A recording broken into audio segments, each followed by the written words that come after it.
날마다 쓰는 나의 신앙일기 TV 데일리 큐티 나무향기입니다. 오늘은 12월 19일 화요일입니다. 오늘 함께 묵상할 성경 본문은 에베소서 6장 21절에서 24절입니다. 나의 사정 곧 내가 무엇을 하는지 너희에게도 알리려 하노니 사랑을 받은 형제여 주 안에서 진실한 일꾼인 두기고가 모든 일을 너희에게 알리리라. 우리 사정을 알리고 또 너희 마음을 위로하기 위하여 내가 특별히 그를 너희에게 보내었노라. 아버지 하나님과 주 예수 그리스도께로부터 평안과 믿음을 겸한 사랑이 형제들에게 있을지어다. 우리 주 예수 그리스도를 변함없이 사랑하는 모든 자에게 은혜가 있을지어다. 오늘 우리는 에베소서의 마지막 부분을 묵상하고 내일부터는 빌립보서를 묵상하겠습니다. 바울은 에베소 교회에게 편지를 전달하기 위해 가져가는 형제인 두기고를 소개하고 있습니다. 바울은 두기고를 사랑받은 형제요 주 안에서 진실한 일꾼이라고 말합니다. 주님께로부터 사명을 받은 일꾼들은 두기고와 같은 평판을 받아야 합니다. 디모데전서 3장 1절에서 7절에는 감독의 직분을 맡은 사람의 자격에 대해 말씀하고 있습니다. 첫째, 선한 일을 사모하는 사람이어야 한다고 말씀합니다. 그리고 책망할 것이 없고 한 아내의 남편이며 절제하며 신중하며 나그네를 대접하며 가르치기를 잘하는 사람이어야 한다고 말씀하고 있습니다.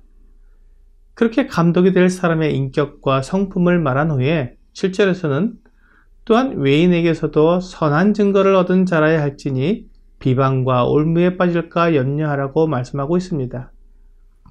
감독이라는 인도자의 직분을 얻는 사람은 영적으로나 인격적으로나 도덕적으로 그리고 사람들의 평판으로도 흠이 없어야 합니다. 그래야 사람들의 비방과 올무에 빠지지 않기 때문입니다. 현대의 교회들이 이러한 기준으로 목회자와 장로들을 세운다면 세간에 회자되는 교회에 대한 좋지 않은 소문들과 사건들이 많이 줄어들 것입니다. 사실 예수님을 믿지 않는 사람들에게 전도를 하면 교회에 다니는 사람들에게 받은 상처와 좋지 않은 경험 때문에 교회에 나오는 것뿐만 아니라 성경 말씀을 듣는 것조차 싫어하는 것을 보게 됩니다. 하나님께서 교회 인도자들에 대한 자격 기준을 이렇게 분명하게 세워주신 이유가 바로 이러한 것 때문입니다. 그래서 바울은 자기의 편지를 가져가서 에베소 성도들에게 바울의 현재 형편과 그의 계획에 대해 전달해주는 일을 영적으로나 도덕적으로나 평판이 좋은 형제에게 맡긴 것을 보게 됩니다. 바울은 두기고를 통해 바울 일행의 사정을 알리고 또한 에베소 성도들의 마음을 위로하기 위해 두기고를 보낸다고 말합니다. 그러므로 두기고는 바울 일행의 사정이 얼마나 곤고하며 어려운지를 전하러 가는 것이 아니라 우리 주 예수 그리스도께서 바울을 어떻게 사용하고 계시며 그와 동행하시고 아무리 어렵고 힘든 상황 속에서도 하나님의 은혜와 사랑이 나타나서 놀라운 그리스도의 복음이 전해지는 사정을 알려주므로 에베소 성도들이 위로를 받고 믿음으로 승리할 수 있도록 격려하는 일을 맡은 것입니다. 그리스도의 일꾼들은 모든 일을 하나님의 관점에서 보는 영적인 안목을 가져야 합니다. 바울이 옥에 갇힌 것을 생각하면 두렵고 간절한 기도가 필요한 상황처럼 보이지만 하나님의 시각에서는 오히려 이러한 상황이 하나님의 일에 더 큰 진보를 가져올 수 있기 때문에 그러한 시각을 가진 일꾼이 있다면 낙심하기보다는 오히려 하나님의 능력을 경험하는 기회로 생각할 것입니다. 실제로 바울은 빌립보서 1장 12절에서 형제들아 내가 당한 일이 도리어 복음 전파의 진전이 된 줄을 너희가 알기를 원하노라고 말했습니다. 바울은 모든 일을 하나님의 시각으로 볼 수 있는 영적인 안목이 있는 사람이었습니다. 그러므로 바울이 특별히 보내는 두기고 역시 바울과 같은 영적 안목으로 하나님의 일을 볼 수 있는 사람이기에 에베소 성도들을 위로할 수 있는 사람이었습니다. 바울은 에베소 성도들을 위해 평안과 사랑을 구하는 기도를 드렸습니다. 이것이 바울이 지금 옥에 갇힌 상태에서 하나님께서 그에게 주시는 선물이었습니다. 만일 바울이 이러한 평안과 사랑을 경험하고 있지 않다면 그의 어려운 환경에서 다른 성도들을 위해 이런 평안과 사랑을 구하는 기도를 하기 어려울 것입니다. 그렇습니다. 하나님께서 부르신 인도자들은 어떤 상황, 어떤 형편에서도 평안과 사랑을 경험하고 누리는 사람들이어야 합니다. 이러한 평안과 사랑은 사람들에게서 구할 수 있는 것이 아닙니다. 아버지 하나님과 주 예수 그리스도께로부터 오는 것입니다. 하나님은 모든 것을 아시며 모든 것을 계획대로 인도하시는 분이십니다.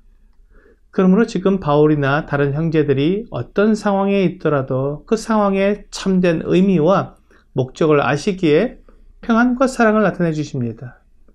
주님은 우리에게 아무것도 두려워하지 말고 믿으라고 말씀하십니다. 이사야 41장 10절은 두려워하지 말라. 내가 너와 함께함이라. 놀라지 말라. 나는 내 하나님이 됨이라. 내가 너를 굳세게 하리라. 참으로 너를 도와주리라.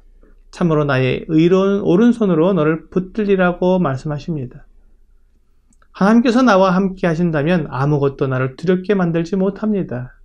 이렇게 나와 함께 하시며 나를 위로하시고 평안과 사랑을 나타내는 하나님을 경험하는 사람은 다른 형제들에게 동일한 은혜가 임하도록 기도할 수 있습니다. 그리고 마지막으로 바울은 주 예수 그리스도를 변함없이 사랑하는 모든 자에게 은혜가 있기를 구했습니다. 변함없이 사랑하는 사람이라는 말에는 주님을 사랑하는 마음을 변하게 만드는 그런 어려움이나 고난을 생각하게 됩니다. 그런 상황이 되면 많은 사람들은 주님을 사랑하는 마음을 잃어버리게 됩니다. 계시록 2장에서 에베소 교회에게 한 책망은 그들이 첫사랑을 잃어버렸다는 것이었습니다. 에베소 교회 성도들이 첫사랑을 잃어버릴 만큼 힘들고 어려운 상황에 들어 있었던 것입니다. 그러나 주님은 그런 상황 속에서도 우리 주 예수 그리스도를 변함없이 사랑하는 사람을 찾으십니다. 주님은 능력 있는 사람이나 일을 잘하는 사람을 찾으시는 것이 아닙니다. 주님을 사랑하는 사람을 찾으십니다. 만일 어떤 상황, 어떤 어려움 속에서도 주님을 변함없이 사랑할 수 있는 사람이라면 그에게 주님은 어떤 능력, 어떤 지식도 다 주실 수 있습니다. 오늘의 적용 질문을 보겠습니다.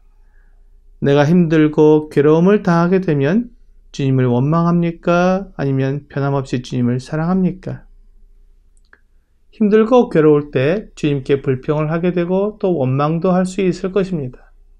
하지만 곧바로 뉘우치고 주님께서 나에게 베풀어 주신 은혜와 사랑을 기억하며 또한 주님의 전능하심을 기억하면 주님께서 언제나 나에게 가장 좋은 것을 주시는 분임을 믿을 수 있게 됩니다.